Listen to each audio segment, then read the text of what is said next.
அனைத்து நல்லுள்ளவங்களுக்கும் வணக்கம். நான் உங்கள் ரவிக்குமார். தினம் ஒரு தகவல் அடிப்படையில் ஜியோ பாலிடிக்ஸ். நிறைய ஜியோ பாலிடிக்ஸ் தகவல் பார்க்க போகிறதுக்கு முன்பு கொஞ்சம் இன்றைக்கி வாய்ஸ் கொஞ்சம் அப்படியே டம்ப் பண்ண மாதிரி தான் இருக்கும். பழையபடி அந்த இதுக்கு முன்னாடி இந்த வீடியோ ரியாக்ஷன்ஸ் எல்லாம் கொஞ்சம் இருக்காதுன்றதில் நான் ஆர்கே சேனலில் சொல்லியிருந்தேன். ஒரு பக்கம் கொஞ்சம் ஒத்தப்பல்ல பிடுங்கினதுனால ஐ திங்க் காலைல ஒரு மதியம் ஒரு 2 மணி பக்கம் ஆகிடுச்சு. ஸோ கேப் ஒரு 5 மணி நேரம் பக்கம் தான் கேப்பு. கொஞ்சம் எம்ஜிஆர் பேசுன மாதிரி தான் இருக்கும். அதனால் அட்ஜஸ்ட் பண்ணிப்பீங்கன்னு நினைக்கிறேன் நான். அதே மாதிரி அந்த ரியாக்ஷனோட பேசுகிறது கொஞ்சம் டவுட்டாக இருக்கும். பட் இன்றைக்கி கண்டென்ட் ரொம்ப சீரியஸாக இருக்கிறதுனால சரி நீ போட்டுடலாமே என்ன. ஏன்னா நமக்கு ஈரானுக்கும் என்ன ஆச்சு, முற்றல் மோதல் அதிகமாகிடுச்சு. நம்ம ஈரான் கப்பலை பிடிக்கிறோம், அவங்க நம்ம கப்பலை பிடிச்சி வச்சுருக்காங்க. நம்மளுடைய க்ரூ மெம்பர்ஸ் இன்னுமே அங்கே கைது பண்ணி வச்சுருக்காங்க ஈரானில். ஸோ இது சம்பவம் நம்பர் 1. இது பெரிய ஷாக்கிங். 2வது ஷாக்கிங் என்னென்னா, அராக்சி அவர்கள் நேற்று சொன்ன ஸ்டேட்மெண்ட்டுக்கும் இன்றைக்கி அவர் போயிட்டு ஈரானில் போயிட்டு அவங்க அட்வைசரி கமிட்டியெல்லாம் மீட் பண்ணதுக்கப்புறம் இன்றைக்கி சொன்ன ஸ்டேட்மெண்ட் என்னென்னா, வா ஒத்தைக்கு ஒத்த பார்த்துக்கலாம், இதுக்கப்புறம்லாம் அவங்கக்கிட்ட பேச்சுவார்த்தை நடத்துறது கொஞ்சம் டவுட் தான் இருக்காங்க. அமெரிக்காவை வெளிப்படையாகவே ஆமாம் நாங்கள் தான் சொன்னோன்ற மாதிரி, அசிங்கப்படுத்தணும் நாங்கள் தான்ன்ற மாதிரி சொல்லியிருக்காங்க. ஸோ சம்பவம் உங்களுக்காக லோடிங் அடுத்து 48 மணி நேரம் மேபி இருக்கலாம், இன்று இரவே கூட இருக்கலாம். அடுத்த 3வது சம்பவம் என்ன அப்படின்னா, உக்ரைனுடைய சம்பவத்தை பார்த்துடலாம். இது மாதிரி பல அதிரிபுதிரியான சம்பவங்களை இந்த வீடியோ பதிவுக்குள்ளே பார்க்க போகிறோம். வாங்க நண்பர்களே, வீடியோக்குள்ளே போகலாம். ஸோ போகிறதுக்கு முன்பு நீங்கள் நம்ம சேனலை சப்ஸ்கிரைப் பண்ணலாம். சப்ஸ்கிரைப் பண்ணிவிட்டு வாங்க, மறக்காம பெல் பட்டன் கிளிக் பண்ணி ஆல் ஆப்ஷன்ஸ் கொடுங்க. வீடியோக்குள்ளே போகலாம்.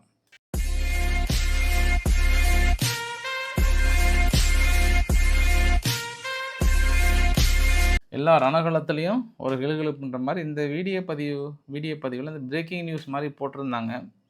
சும்மா ஜோக்குக்காக தான். பார்த்த உடனே இப்போ என்னால் சிரிக்க முடியலனாலுமே ஒரு மாதிரி சிரித்து என் கண்ணில் தண்ணி வந்த ஒரு பதிவு. ஸோ நீங்களே என்ஜாய் பண்ணுங்கள். விதவிதமாக உணவு கேட்ட கணவருக்கு டாக் சாக்லேட் சாம்பார் செய்து கொடுத்த மனைவி. கணவர் தலைமறைவுன்னு போட்டிருந்தாங்க. சரி நினச்சேன் நான், இது நல்ல ஒரு பாலிசியாகவும் இருக்குல்ல. இதான் மறுபடியும் குழம்பும் சாப்பாடும் டிஃப்ரெண்ட்டாக கேட்ட கணவருக்கு டாக் சாக்லேட் குழம்பு சாம்பார் செஞ்சு ஒரே சாம்பாரில் தலைவர் கிட்டத்தட்ட தலைமறைவாக ஆகிட்டாரா, தேடிட்டு இருக்காங்கன்றமா சொன்னாங்க. இதை பார்த்த உடனே என்னையே அறியாமல் சிரித்த ஒரு பதிவு. சரி, ரொம்ப முக்கியமான பதிவுங்க. இன்றைக்கி காலைல ஆர்கே சேனலில் உங்ககிட்ட ஒரு வீடியோ பதிவு வெளியிட்டிருந்தேன். அந்த பதிவு பாருங்கள். அந்த பதிவு பக்கத்தில் இந்தியா கோஸ்ட் கார்டு என்ன சொன்னாங்க, நம்ம இந்தியா கோஸ்ட் கார்டு என்ன சொல்லியிருக்காங்கன்னா, இன்டர்நேஷ்னல் ஆயில் ஸ்மக்லிங் ராக்கெட் அந்த இடத்துல நடக்குது. ஏர் ஆப்ரேஷன்ஸ் அப்புறம் நாங்கள் எக்ஸ்ப்ளோர் பண்ணோம். கிட்டத்தட்ட 100 நாட்டிகல் மைல் வெஸ்ட்டில் மும்பையில் சஸ்பிகேஷன் ஆக்டிவிட்டி அந்த இடத்துல இருந்திருக்கு. அதனால் வெசல்ஸ் ஃப்ரீக்வெண்ட்டாக நாங்கள் ஐடென்டிஃபை பண்ணியிருக்கோம். அவங்க லொக்கேஷன்ஸை பெருசாக சேஞ்ச் பண்ணியிருக்காங்க. அதனால் அவங்க மேலே ஃபர்தராக லீகல் ஆக்டிவிட்டீஸ் எடுக்கிறோம் அப்படின்னு சொன்னாங்க. சரி, இந்த தகவல் காலையில் ஆர்கே சேனலில் பார்த்த உடனே உங்கள்கிட்ட சொன்னேன். பட் இருந்தாலும் அதுக்கப்புறம் ஒரு சில கொஷின்ஸ்லாம் இருந்தது. இது வழக்கமாக 100 நாட்டிகல் மைல்னால் இந்தியாவுக்கு தெரியாமல் நடக்கிறதுக்கு வாய்ப்புகள் இல்லை. இதுக்கு முன்னாடி இது நடந்திருக்கும். எப்படி நடக்கும் அப்படின்னா, 2015 இது மாதிரி நடக்குது.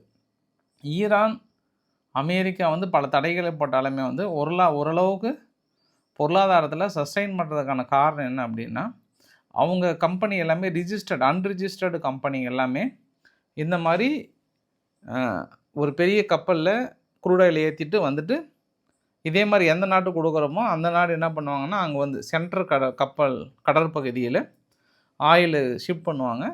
ஷிப் பண்ணதுக்கப்புறம் அந்த நாட்டுக்கு போயிடும். ஸோ வாங்காத மாதிரி இருக்கும், இல்லீகலாக இது நடக்கும். ஸோ இப்படி தான் அவங்களுக்கு அமௌண்ட் ஓரளவுக்கு ஈரானுக்கு வந்துட்டுருக்கு. இப்போ ரஷ்யாவும் இந்த பொருளாதார தடைகள்லாம் எப்படி ஓவர் கம் பண்ணுறாங்க அப்படின்னா இதுதான்.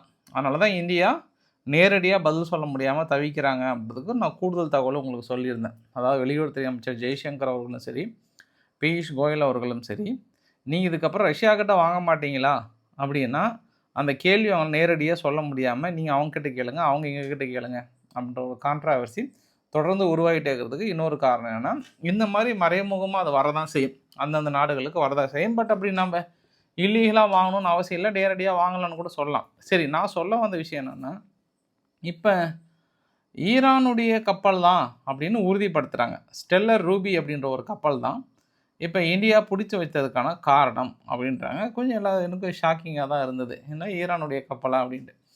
அதுக்கப்புறம் இன்னும் கொஞ்சம் டெப்த்தாக எடுத்து அனலைஸ் பண்ணி பார்த்தோம் அப்படின்னா, நம்ம இந்தியானுடைய கப்பல் இது வரைக்கும் 3 பக்கம் பிடிச்சி வச்சுருக்காங்க ஈரான். ஃபஸ்ட்டு டிசம்பர் 8ஆம் தேதி 2025 டிசம்பர் 8ல் எம்டி வேலியன்ட் ரோர் அப்படின்ற ஒரு கப்பல், அது இந்தியாவுக்கு வருகின்ற கப்பல் தான். இந்த மாதிரி கடல் வழியாக மாற்றுகின்ற கப்பல் தான் ஈரான் பிடிச்சாங்க.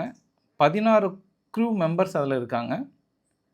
8 பேர்த்த இப்போ தான் ரிலீஸ் பண்ணாங்க.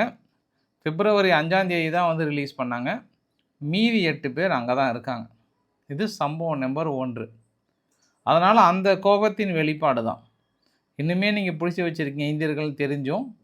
அப்போ நீ என்ன தயாராக இருக்கீங்களா, ஒருவேளை ஈரான்கிட்ட கேட்பதற்காக இந்த நடவடிக்கையா அப்படின்னு ஆங்கிளில் பார்க்கலாம். 2வது ஆங்கிள் என்ன அப்படின்னா, இப்போ உங்களுக்கு ஒரு 3 நாளைக்கு முன்பு ஒரு சம்பவம் ஒன்று சொல்லியிருந்தேன்.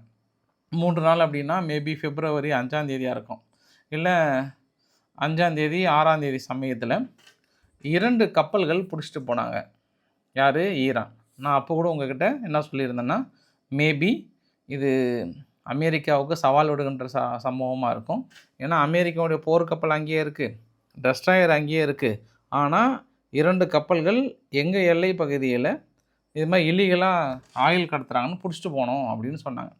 இப்போ என்ன அரசல் புரசலாக சம்பவம் வருதுன்னா, அதுவுமே மேபி இந்தியாவுடைய கப்பலாக இருக்குமா அப்படின்னு இன்னொரு ஆங்கிளில் சொல்கிறாங்க. பட் அது வெளிப்படையாக சொல்ல முடியாதுல்ல. இப்போ வீட்டுக்குள்ளே ஒருத்தன் வந்து இது மாதிரி கள்ள பணத்தையும் திருட்டு பணத்தையும் லஞ்சம் வாங்கின பணத்தையும் ஒழிச்சு வச்சுட்டு இருந்தாங்கன்னா, திருட்டு போச்சுன்னா வெளியில் சொல்ல முடியாதுல்ல. அந்த மாதிரி இது மாதிரி இல்லீகலாக வர கப்பல் வந்து பிடிச்சிட்டு போனாலும் வெளிப்படையாக சொல்ல முடியாது. அது இன்டர்நேஷ்னல் லெவலில் பிரச்சனையும் வரும். அப்போ நீங்கள் இல்லீகலாக வாங்குறீங்களான்றதுக்காக அது அமைதியாக இருக்காங்க. பட் இந்த தகவலை நல்லா நினச்சி பாருங்கள். இந்தியாவுடைய மும்பை கோஸ்டில் இருந்து ஒரு 100 நாட்டிகல் மைலில் இது மாதிரி எண்ணெய் வந்து ஸ்மக்லிங் பண்ணுறாங்க, இது இந்தியாவுக்கு வருது அப்படின்னா, இது இத்தனை நாள் நடக்காமல் இருந்திருக்குமா? இத்தனை நாள் நடக்காமல் இருந்திருக்குமானா நடந்திருக்கும். திடீர்னு இன்றைக்கி அந்த கோபத்தை வெளிப்படுத்தி பிடிப்பதற்கான காரணம் என்ன அப்படின்னா, மேபி ஈரான் அந்த 8 க்ரூ மெம்பரை முடிக்கிறதுக்கும் இப்போ ரீசெண்டாக பிடிக்கிறது அந்த ஆங்கிளில் பார்க்கலாமா அப்படின்னா, சமீபத்தில் தான் ஜியோ பாலிட்டிக்ஸு சேஞ்ச் ஆகி நிற்குது. இந்தியா அமெரிக்கா கிட்ட ஒப்பந்தம் போட்டதுலேருந்து ஏதோ ஒரு கான்ட்ரவர்சி அந்த இடத்துல இடிச்சிட்டே இருக்குது.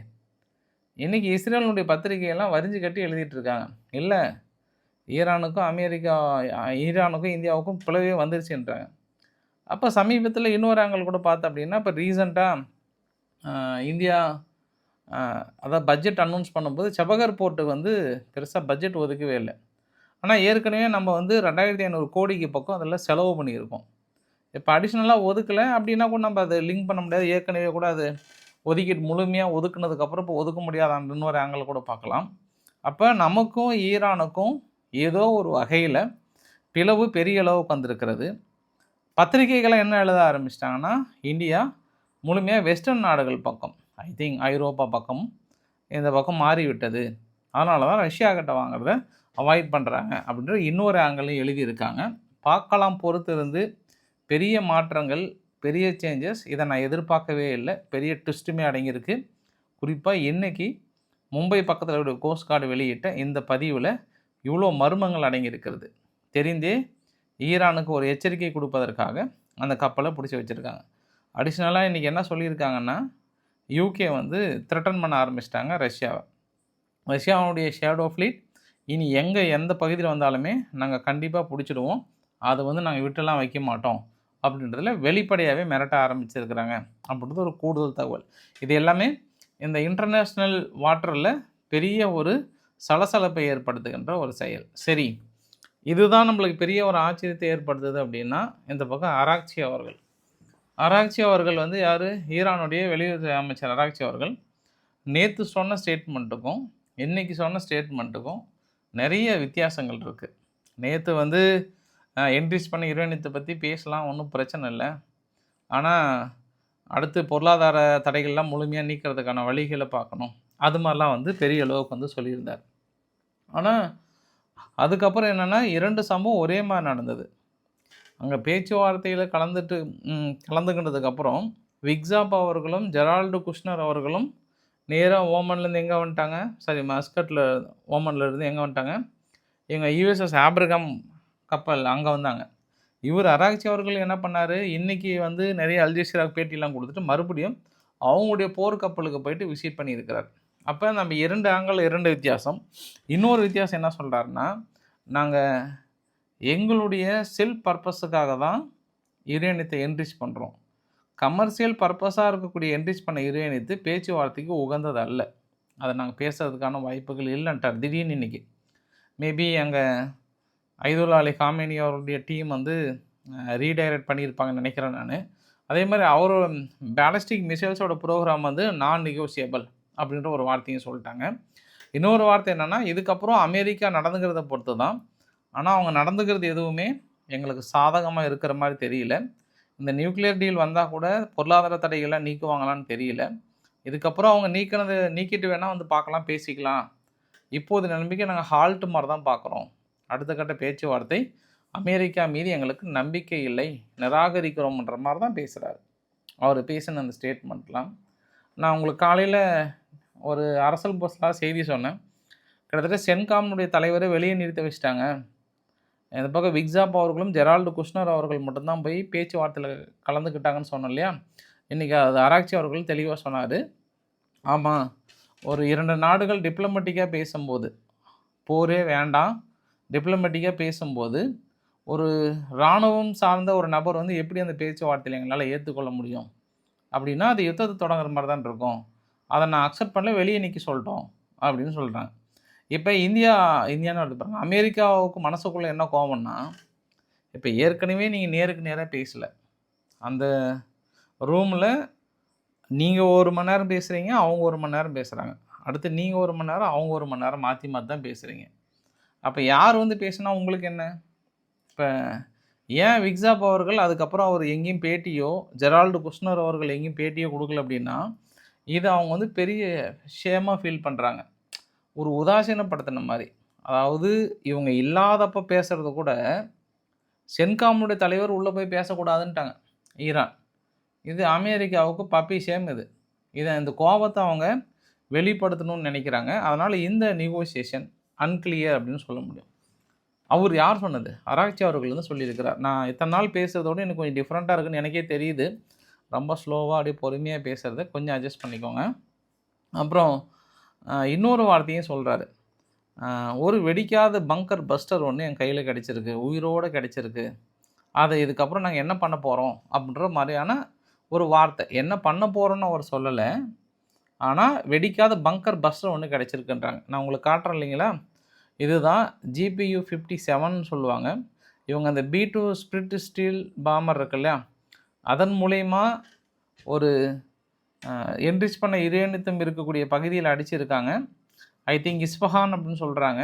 அந்த இடத்துல வெடிக்காமல் அப்படியே இருந்திருக்குன்றாங்க. ஆனால் அமெரிக்கா வாய்ப்பு இல்லைன்றாங்க. லேசர் சென்சார் முன்னாடி இருக்குது. கிட்டத்தட்ட 30,000 பவுண்டு, 13,608 கிலோ. என்னுடைய லென்த்து பார்த்தோன்னா 20 ஃபீட் இருக்குது. கீழே பார்த்தோன்னா கைடன் பின்னும் இருக்குது. ஆல்மோஸ்ட் இது 1 மாதம் கழித்து கூட வெடிக்க வைக்கிறதுக்கு பவர் இருக்குன்றாங்க அமெரிக்கா. ஆனால் இது இல்லைன்றாங்க. இப்போ இது வெடிக்காமல் சப்போஸ் இருந்து அவங்கக்கிட்ட உயிரோடு கிடச்சிது அப்படின்னா, ஏற்கனவே லெபனானில் இஸ்ரேல் நடத்திய தாக்குதலில் இதே மாதிரி வெடிக்காமல் ஒன்று இருந்தது. அது ஈரானுக்கு ஷிப் பண்ணிடக்கூடாதுன்றதுனால ரொம்ப தீவிரமாக வேலை செஞ்சாங்க இஸ்ரேல். ஏன்னா ஈரான் பொறுத்த வரைக்கும் ரிவர்ஸ் என்ஜினியரிங்கில் கை தேர்ந்த நபர்கள். அதனால் சப்போஸ் பங்கர் பஸ்டர் வந்து இது வரைக்கும் வேர்ல்டுலே அமெரிக்கா மட்டும்தான் வைத்திருக்கேன் அப்படின்னு மார்த்தட்டிகிட்டு இருக்காங்க. நினச்சி பாருங்கள், வெடிச்சது கிடைச்சாவே அவங்க ரிவர்ஸ் என்ஜினியரிங் பயன்படுத்துகிறாங்க. இப்போ இது கிடைச்சா என்ன ஆகும்? முழுசாக பயன்படுத்துவாங்க. அப்போ திடீர்னு இன்றைக்கி சொல்கிறாரு. இத்தனை நாள் சொல்லாமல் சப்போஸ் அன்எக்ஸ்ப்ளோர்டாக இருந்தது அப்படின்னா அமெரிக்காவுக்கு இத்தனை நாள் தெரிஞ்சிருக்கும். இப்போ அமெரிக்காவுக்கு இன்னொரு பயம், அதை எப்பாடுபட்டாவது மீட் ஆகணுன்ற ஒரு பயம் வந்திருக்கும்னு எனக்கு தோணுது. இந்த இடத்துல பங்கர் பஸ்டர் வெடிக்காமல் உயிரோடு கிடச்சிருக்கு அவங்கக்கிட்ட அப்படின்னா இது என்ன வகையான ஃபெயிலியர் அப்படின்னு பார்க்குறது ஒன்று. கண்டிப்பாக எங்கள் டீம் வேலை செஞ்சிருன்ற அடிப்படையில் அவர் சொல்கிறாரு. ஸோ நாங்களும் தயார்ன்ற மாதிரி சொல்கிறாங்க ஒன்று. இரண்டாவது என்னென்னா, அலி அகமது காமேனியோட கிராண்ட் சன் அவர் என்ன சொல்கிறாருன்னா, இன்றைக்கி எந்தெந்த இஸ்லாமிய நாடுகள் இஸ்ரேலுக்கு உதவி செஞ்சாலுமே நாளைக்கு ஹமாஸோட நிலமை தான் மற்ற நாடுகளோட நிலமை தான் அப்படின்ற ஒரு வார்னிங்குமே வந்து கொடுக்குறார். ஆனால் எங்கள் மீது தாக்கல் நடத்துனாங்கன்னா அட்லீஸ்ட் 3000 4000 சோல்ஜர்ஸ் மேலே நாங்கள் போட்டு தள்ளிடுறோம் அந்த டைம்லாம், விட்டு வைக்கலாம் மாட்டோம் அப்படின்றாங்க. சரி, அடுத்த 48 மணி நேரம் ஒரு பிரேக் டவுன் மாதிரி வந்து ட்ரம்ப் அவர்கள் வந்து சொல்லியிருக்கிறார். பொறுத்திருங்கள், காத்திருங்கள், பெரிய சம்பவம் நடக்குன்றாங்க. என்னுடைய கெஸ்ஸிங் ரொம்பலாம் தள்ளிலாம் போடல, நெருங்குறாங்கன்றது தெரியுது. ஏன்னா ஆல்ரெடி நான் சொல்லியிருக்கேன், கிட்டத்தட்ட 112 அமெரிக்காவுடைய டிரான்ஸ்போர்ட் ஏர்க்ராஃப்ட்டு 112 மறுபடியும் ஒரு 17, 18 வந்து தொடர்ந்து போகிறது. யுஎஸ் ஆப்ரகாம் டேங்கரு டஸ்ட்ராயர் வந்து மேற்கொண்டு வந்து சேர்றது. குறிப்பாக தார்டு டிஹெச்ஏஏடி இருக்குது இல்லையா, அதை வந்து Jordan, Kuwait, Bahrain, Saudi Arabia, Qatar, UAE, Israel, இது எல்லா பகுதியிலையுமே பெரிய அளவுக்கு நிலைநிறுத்தியிருக்காங்க. இஸ்ரேல் அவசரமாக அமெரிக்காவுக்கிட்ட ஒப்புதல் கேட்டிருக்காங்க வாஷிங்டனில். மேபி எவ்வளோ சீக்கிரம் போய் பார்க்க போகிறாரு தெரில. இஸ்ரேல் என்ன கோரிக்கை வைத்திருக்காங்கன்னா, நியூக்ளியர் ப்ரோக்ராம் ஃபுல் கேன்சல் பண்ணணும், 0 என்ரிச் கேப்பபிலிட்டிஸ், ஆல் என்ரிச் யுரேனியத்தையும் டோட்டலாக ரிமூவ் பண்ணணும், 30 கிலோமீட்டர் ரேஞ்ச் உள்ள மிசைல்ஸ் வந்து லிமிட் பண்ணணும், அப்புறம் ப்ராக்ஸி நெட்வொர்க் வந்து டிஸ்மேண்டில் பண்ணணும், அப்புறம் ஃபுல் லாங் டேர்ம் சூப்பர்வைஷன் வந்து நாங்கள் தொடர்ந்து எங்கள் கட்டுப்பாட்டில் இருக்கணும், இல்லை உங்கள் கட்டுப்பாட்டில் இருக்கணும் அப்படின்ற மாதிரி சொன்னதாக சொல்கிறாங்க. இது சேனல் 14 வந்து வெளியிட்டிருக்காங்க. பட் இது எய்ம் பண்ணி தான் அவங்க ஈரான்கிட்ட வைக்கிறாங்க. பட் ட்ரம்ப்போட மனநிலை வேறு மாதிரி இருக்குது. ஆனால் நான் இன்னொன்று சொல்கிறேன், நான் இன்றைக்கி கூட ஈரான் வந்து ஒரு விஷயத்தை அன்வீல் பண்ணாங்க. அதாவது ஆப்ரகாம் லிங்கன் அடிக்கணும் அப்படின்னா, இந்த நீங்கள் புகைப்படத்தில் பார்க்குறீங்க இல்லையா, இது எங்களுடைய நேவல் ட்ரிஃப்டிங் மைனு. நேவல் ட்ரிஃப்டிங் மைன்னா கடலுக்கு அடியில் போய் தாக்கல் நடத்தக்கூடிய மைன், கொஞ்சம் மனசில் வச்சுக்கோங்க அப்படின்ட்டு ஒரு வார்த்தையும் சொல்லியிருக்காங்க. ஸோ காத்திருங்கள், அடுத்த 48 மணி நேரத்தில் ஏனானாலும் நடக்கலாம். மேபி இன்று இரவு நடப்பதற்கும் வாய்ப்புகள் அதிகமாக இருக்குது. ஹமாஸினுடைய பொலிட்டிக்கல் லீடர் கலீத் மார்ஷல் அவர்கள் என்ன சொல்லியிருக்கிறார்னா, முழுமையாக இஸ்ரேல் காசாவை விட்டு வெளியேறாமல் ஹமாஸ் வந்து ஆயுதங்களை போடுவதற்கு வாய்ப்புகளே இல்லை அப்படின்றாங்க. இன்றைக்கி இஸ்ரேல் ஒரு வீடியோ பதிவு வெளியிட்டிருந்தாங்க. அந்த பதிவில் அங்கே காசாவுக்குள்ளார ஆயுதங்கள் பெரிய அளவுக்கு ஆம்புலன்ஸ்லேயும் அதுலேயும் அம்மா சர்வசாதாரணமாக சுற்றுறாங்க அப்படின்ற ஒரு பதிவுமே வந்து வெளியிட்டிருக்காங்க. இப்போ ஜனவரி 21 எடுத்த பதிவு. இப்போ சமீப காலமாக காசாவுக்குள்ளார தாக்குதல் அதிகம் பண்ணிகிட்டு இருக்கிறாங்க இஸ்ரேல். அந்த தாக்குதலுக்கான காரணம் என்னென்னா, இந்த மாதிரி ஆயுதத்தோட ஹமாஸ் வந்து பெரிய அளவுக்கு சுற்றிட்டு இருக்கிறாங்க அப்படின்ற இன்னொரு தகவலுமே சொல்கிறாங்க. அடுத்து அமெரிக்காவை பற்றி பார்க்கணும் அப்படின்னா, கிரீன்லாந்தில் ஒரு ஆப்பே ஒன்று கிரியேட் பண்ணிட்டாங்க. அந்த ஆப்பை ஸ்கேன் பண்ணோன்னா இது வந்து அமெரிக்கன் ப்ராடக்டா அப்படின்னு சொல்லிவிடுமா. உடனே மக்கள் வாங்கிறத நிறுத்திடுவாங்களாம். இது பெரிய ஒரு கொஞ்சம் டேஞ்சர் தான் அமெரிக்காவுக்கு. இன்னொன்று ஜெர்மனி வந்து தென்கொரியாக்கிட்ட செமிகண்டக்டர் ஒப்பந்தத்தை போட்டிருக்காங்க. கிட்டத்தட்ட இந்த செமிகண்டக்டர் ஒப்பந்தம் அமெரிக்காவை சார்ந்தோ இல்லை மற்ற நிறுவனங்களை சார்ந்தோ இருக்கக்கூடிய ஜெர்மனி முழுமையாக ஏசிய நாடுகள் பக்கம் வரலான்ற ஒரு எண்ணம். அதெல்லாம் மோனோபொலியாக இருக்கிறனால செகண்ட் லார்ஜஸ்ட் செமிகண்டக்டர் மார்க்கெட்டே வந்து யார்கிட்ட உருவாக்கணும்னு நினைக்கிறாங்க, இங்கே ஐரோப்பாவில் தென்கொரியாக்கிட்டேருந்து உருவாக்க நினைக்கிறாங்க. 18.6 பில்லியன் அளவுக்கான பேக்கேஜ் 2027க்குள்ளே R&D வந்து பெரிய அளவுக்கு உருவாக்க போகிறோன்னு சொல்கிறாங்க. இது அமெரிக்கா தரப்பில் பெரிய கண்ணை உறுத்துகின்ற ஒரு செயலாக இருக்கும் என்பது ஒரு கூடுதல் தகவலாக சொல்ல முடியும். நம்ம கியூபாவில் அவசர நிலை பிரகடனப்படுத்தியிருக்காங்க. 1967 வந்த நிலைமை இப்போ வந்திருக்கான். உணவு வந்து சேரலை, மக்களுக்கு டீசல் இல்லை, அரசாங்கம் வாரத்துக்கு 2 நாள் அரசாங்க வேலைகள்லாம் இயங்கினா போதுன்ற அளவுக்கான உத்தரவுகள் கொடுக்கப்பட்டிருக்கு. முழுமையாக கியூபாவை அமெரிக்கா முடக்கி விட்டது. உதவி செய்ய ஆள் இல்லாமல் தடுமாறி கொண்டது என்பதை ஆர்கேவிலையும் சொல்கிறேன், நான் இந்த பதிவிலையும் சொல்கிறேன். நான் ஜப்பானில் சனா டக்காச்சி அவர்கள் மாபெரும் வெற்றியடைய போகிறார். மொத்தமாக 421 சீட்டில் கிட்டத்தட்ட 356 பக்கம் மாபெரும் மெஜாரிட்டி, ஆல்மோஸ்ட் 70% மெஜாரிட்டி வருவதற்கு வாய்ப்புகள் இருக்குது. எலெக்ஷன் இன்றைக்கி முடிஞ்சது, மேபி கவுண்டிங் ஸ்டார்ட் ஆகிடும். ஆல்மோஸ்ட் 356 அவங்க மட்டும் தனிப்பட்ட முறையில் 321 ஜெயிக்கிறாங்க. அவங்களோட அலைஸ் கட்சி வந்து 35 ஜெயிக்கிறாங்க. 2 தான் வந்தாங்க. சீனா பக்கம் எதிராக நடவடிக்கைகள்லாம் பயங்கரமாக எடுத்தாங்க.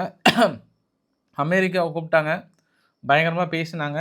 பேசி இந்த ஒரு மாபெரும் வெற்றியை படைத்து விட்டார், பெரும் வெற்றியை படைத்திருக்கிறார் என்றது ஒரு கூடுதல் தகவல். ஹங்கேரியனுடைய பிரைம் மினிஸ்டர் விக்டர் ஓர்பன் அவர்கள் வந்து தொடர்ந்து நாங்கள் யாருக்கிட்ட ஆயில் வாங்கணும் வாங்கக்கூடாதுன்றதில் உக்ரைன் ரொம்ப தெளிவாக்குறாங்க. ஸோ அவங்க எங்களோட ஆப்பனண்ட்லாம் கிடையாது, அவங்க எங்களோட எதிரிகள். நாங்கள் ரஷ்யாக்கிட்ட சீப் ஆயில் வாங்கினா அவங்களுக்கு என்னன்றாங்க. இன்றைக்கி ஜெலன்ஸ்கி என்ன சொல்லியிருக்கிறாருன்னா, கிட்டத்தட்ட 450 கம்பெனியாக ஏவியேஷன் கம்பெனி மட்டும் 450 இருக்கான். அப்ராக்சிமேட்டாக ஒரு நாளைக்கு 40லேருந்து 50 100 அளவுக்கு ப்ரொடக்ஷன் யூனிட் வந்து பெருசாக ஸ்டார்ட் பண்ணியிருக்காங்களாம். 2026, 27லாம் வந்து நாங்கள் எல்லா நாடுக்கும் ஏற்றுமதி பண்ணுற அளவுக்கு தயாராகிட்டோம். அது ரஷ்யாவால்னால மட்டும் இல்லை, எங்களுக்கு ஏவியேஷனில் அந்த அளவுக்கு ஒரு ஸ்ட்ராங் ஆகிட்டோன்ற மாதிரி வந்து சொல்கிறாங்க. ஸோ என்ன சொல்ல வரார் அப்படின்னா, இதுக்கப்புறம் உதவிகள் எல்லாம் நாங்களை சமாளிக்குன்ற அளவுக்கு சொல்ல வராரான்ற இன்னொரு ஆங்கிளில், செக் ரிப்பப்ளிக்கோட பிரைம் மினிஸ்டர், இந்த ஒட்டுமொத்த ரஷ்யா உக்ரைனுக்கு யாருன்னா அமெரிக்காவுடைய சீவாத தலைவர் தான் காரணம். அவர் அன்றைக்கே ஒழுங்காக செயல்பட்டிருந்தாருன்னா இன்றைக்கி இது தேவையே இல்லைன்றாரு. இதை சார் நாங்கள் அன்னையிலேருந்து சொல்லிகிட்டு இருக்கிறோம் அப்படின்னு நான் மனசுக்குள்ளே நினச்சிக்கிட்டேன் நான். ஸோ இந்த வீடியோவோட நிறைவு பகுதியில் அடுத்து எரித்திரியா, எத்தோப்பியா இந்த பகுதியில் ஃப்ரெஷ்ஷாக இன்றைக்கி காலையிலேருந்து ஆரம்பிச்சிட்டாங்க. சம்மந்தமே இல்லாமல் எரித்திரியா பகுதியில் பெரிய அளவுக்கு ஆயுதங்கள் குவிக்கிறாங்க, எல்லை பார்டரில் கிராஸ் பண்ணுறாங்க. நீங்கள் கிளம்பல அப்படின்னா நாங்கள் இராணுவ நடவடிக்கை எடுக்கிற மாதிரி வருன்ற மாதிரி வந்து சொல்லியிருக்காங்க. இந்திய தகவலோடு முடிக்கிறோம். இன்றைக்கி சீனா வெளிப்படையாக இந்தியாவுடன் இணைந்து செயல்பட, ஒருங்கிணைந்து செயல்பட, வளர்ச்சியில் பங்கு பெற நாங்கள் விரும்புகிறோம். பேச்சுவார்த்தைகள் இனி சிறப்பான முறையில் நடைபெறும்னு சொல்லியிருக்காங்க. பிரிக்ஸ் கூட்டமைப்பில் இந்தியா தலைமை ஏறுதலை நாங்கள் வந்து ஓகே தான், பொது நாணயம் உருவாக்கல நாங்கள் தெளிவாக செயல்படுறோன்றாங்க. பட்டு இந்தியா இருக்கிற நிலைமையை பார்த்தா பிரிக்ஸ் கூட்டமைப்பே பெருசாக செயல்படுமா அப்படின்ற இன்னொரு கேள்வியும் கேட்டுக்கலாம். ஏன்னா நிலைமை தலைகீழ மாறுதுன்றதை ஏற்கனவே சொல்லியிருக்கேன் நான். மலேசியா கிட்ட போகும்போது புரிந்துணர்வு ஒப்பந்தம், குறிப்பாக இந்தியா மலேசியாவில் கிட்டத்தட்ட 9க்கு மேலே சைனு, செமிகண்டக்டர் துறையில் ஒத்துழைப்பு, பேரிடர் மேலாண்மை, திரைப்பட கூட்டு தயாரிப்பு போன்ற ஒப்பந்தங்கள் வந்து கையெழுத்தாயிருக்கு அப்படின்றது ஒரு கூடுதல் தகவலாக சொல்ல முடியும். இன்னும் ஒரு சில விஷயங்கள் பேச நினச்சேன், பேசலாம் நாளைக்கு காலையில். ஸோ பிடிச்சிருந்தால் லைக் பண்ணுங்கள், ஃப்ரெண்ட்ஸுக்கு ஷேர் பண்ணுங்கள், சப்ஸ்கிரைப் பண்ணுங்கள். ரவிக்குமார் சோமு சேனல். நன்றி, வணக்கம்.